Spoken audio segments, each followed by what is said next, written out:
I don't think there is any Batman fan out there who can deny the impact of Tim Burton's Batman films, the 1989 Batman and its 1992 sequel Batman Returns. When I watched them as a kid, what blew my mind was how visually stunning and thematically complex the films were. But now, when I look back, I also notice other subtle details like the unmistakable presence of supernatural forces present throughout the narrative fabric. He crafted a world filled with gothic mysticism and unexplained transformations that don't have rational and conventional explanations. In this video, I will take you on a journey down the supernatural lane as I walk you through some compelling evidence of such events in Burton's Batman universe, which includes mysterious transformations of key characters like Catwoman and the Joker, and other mystical elements.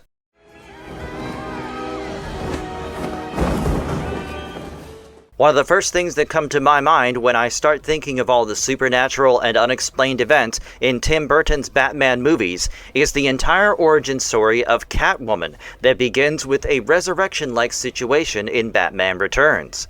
Selina Kyle is a meek and powerless secretary who stumbles upon Max Shreck's environmentally destructive plans. In a moment of great fury, Shreck throws her from his office building, which makes her fall from roughly 40 stories.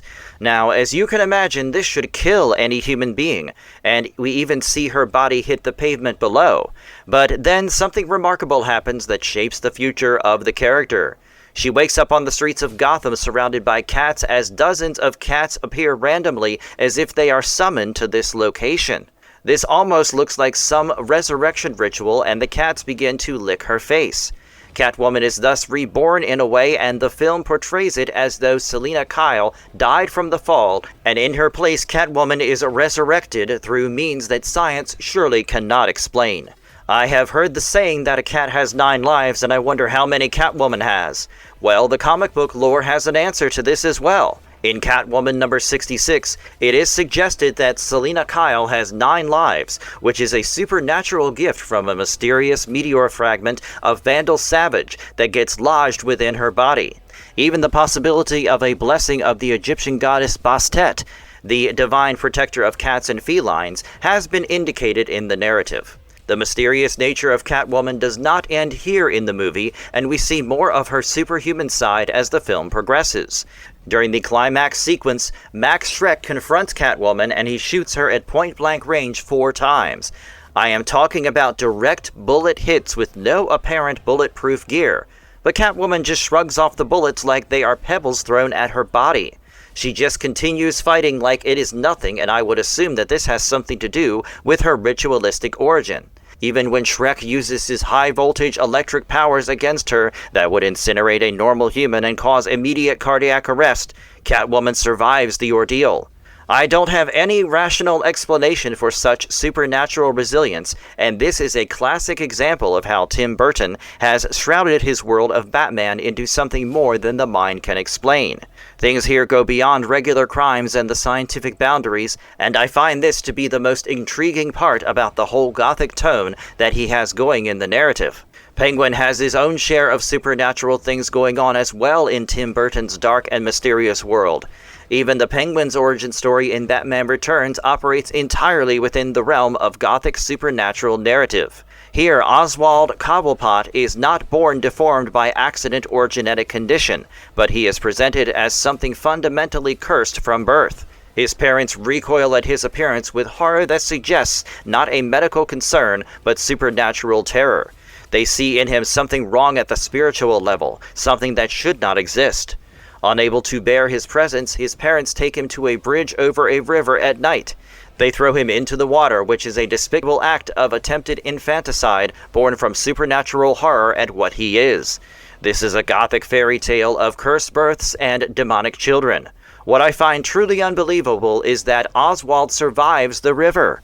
He is not rescued by fishermen or found by kind strangers. Instead, he is washed into the sewers of Gotham City, where something even more supernatural occurs, and he is raised by penguins. I am not speaking metaphorically here. He is literally raised by a colony of birds in the underground depths of the city. Now, you have to consider how impossible this is biologically because penguins cannot feed a human child.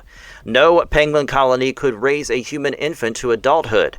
Yet in Burton's narrative, Oswald survives. He grows and develops into something that is neither fully human nor fully animal, a hybrid creature of the underworld. The Penguin's physical appearance cannot be explained by conventional genetics or medical conditions. His fingers are almost flipper-like, webbed and unusual. His body is grotesquely hunched and his mouth contains teeth that seem almost animal in nature.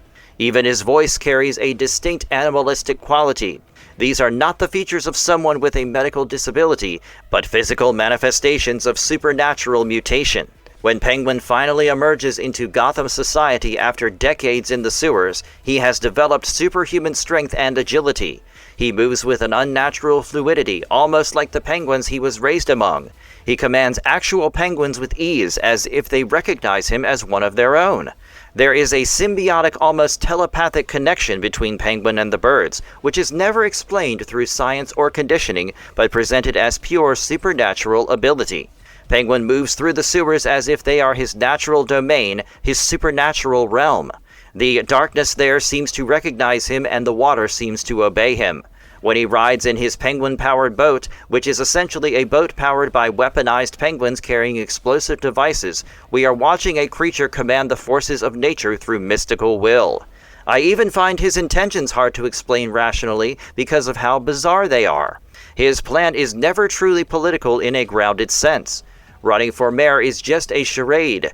His true plan is using weaponized penguins to attack Gotham's children, and it is pure Gothic villainy, and an act of vengeance driven by forces beyond normal human motivation. I think Tim Burton was inspired by the whole Killer Croc storyline and used it to work on the Penguin story, and I can see the obvious sewer-dwelling and supernatural mutation being used here. Also, I have a feeling that these sewers indicated something more than mere infrastructure in Burton's narrative, and they are almost like an unexplored domain of supernatural darkness. For instance, when Batman steps into the sewers, he finds out that the realm operates on different rules, and Penguin is more of a supernatural figure who can command the whole environment. How can I even have this whole discussion of supernatural in Tim Burton's Batman projects without talking about the Joker and his impossible transformation? For me, the transformation of Jack Napier into the Joker in the 1989 Batman film is the most direct supernatural reference that I can think of. Yes, the official narrative plays it down as a chemical accident where Jack falls into a vat of toxic chemicals at Axis Chemicals and comes out transformed. However, the actual transformation that takes place has no scientific explanation, even from the most creative chemistry students that I have interacted with. The kind of changes that his body undergoes is not the effect of any known chemical substances on the body, because nothing explains chalk white skin, or his emerald green glowing hair and green nails, or his distinctly red lips. So, forgive me for assuming that there is something supernatural about his transformation, and I am quite sure that Tim Burton intentionally fueled this narrative. Much like the case of Catwoman, Jack Napier seemingly dies along with his sanity and consciousness, and what awakes is the Clown Prince with his world of chaos. I also find the choice of the location very interesting. Tim Burton deliberately frames this location as an alchemical laboratory, a place where base materials are transmuted into something else. The vat into which Jack falls is presented almost as a ritual vessel, a mystical container into which a man descends and from which something entirely new ascends. In medieval alchemy, practitioners sought to transmute lead into gold, the base into the precious.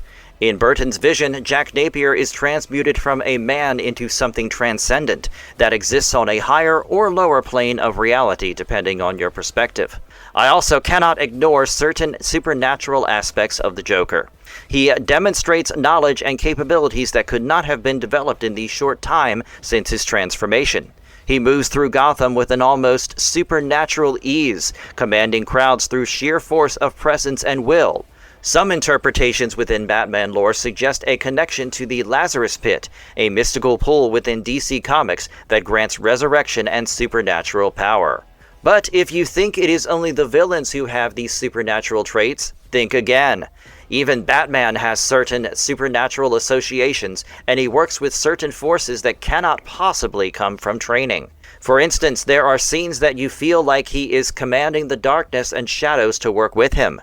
Even if you dismiss that as his extensive stealth training, there is no plausible explanation for how he commands the bats. The creatures respond to Batman's call and swarm to protect him, and there are scenes where Batman commands a swarm of bats that obey him like an extension of his consciousness.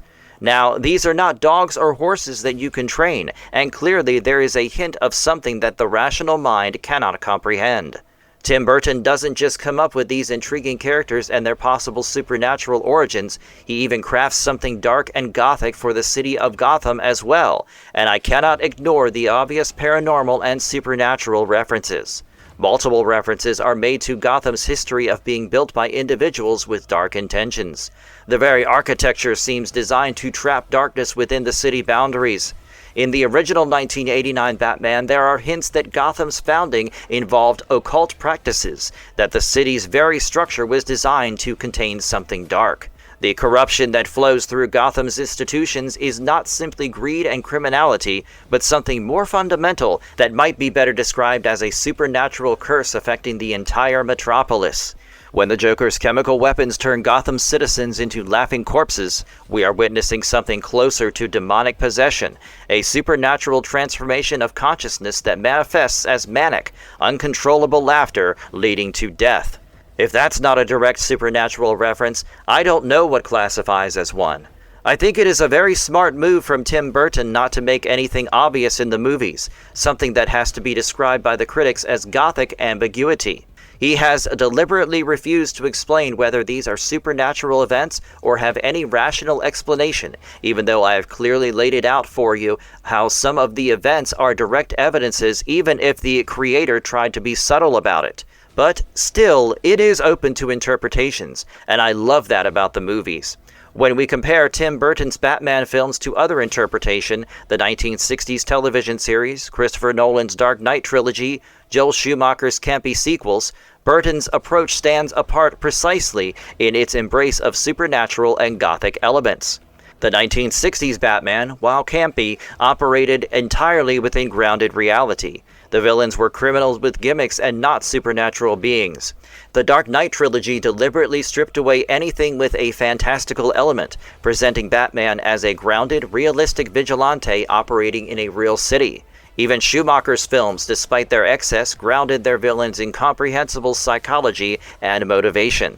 Only Burton presents a Batman universe where the supernatural is genuinely present, where impossible events occur and are accepted without rational explanation, where the city itself seems to exist outside normal reality. I consider myself to be moderately well-versed with the comic book lore, and I have come to the realization that Burton's supernatural reading of Batman characters aligns with deeper comic book traditions that the 1989 and 1992 films build upon. Comic books have always contained supernatural elements. Lazarus pits, mystical artifacts, demonic forces, these are woven throughout Batman mythology. Burton selects and emphasizes these supernatural elements that were always present in the source material. He translates explicit supernatural magic from comics into ambiguous supernatural suggestions in film, creating a more subtle but no less powerful supernatural atmosphere. He respects the gothic roots of Batman while adding his own distinctive visual language to the supernatural elements. You can interpret his works in however way you want, but I don't think you can ignore Tim Burton's Batman as one of the most unique and impactful projects in the entire franchise. For me, it is the supernatural elements and the dark gothic tone that really sells the whole Batman lore in a new avatar, and I am all for such visionaries to have their way. Let me know in the comments below what you think of these clever supernatural references in Tim Burton's Batman, and I would also love to know which one you like better, the Batman mythos grounded in reality or the one with a darker hint of the unexplained.